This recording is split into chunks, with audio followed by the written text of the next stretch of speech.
Come on. Pop, pop.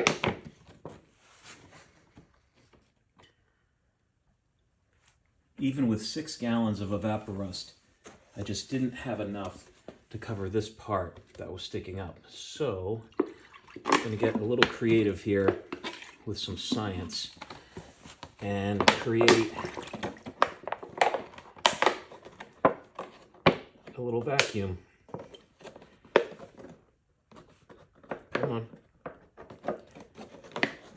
Come on. Pop, pop.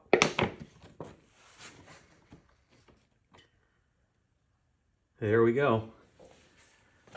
Now everything is covered. I've got these little tails, but got some old t-shirts to keep that wet. So now everything is totally covered up.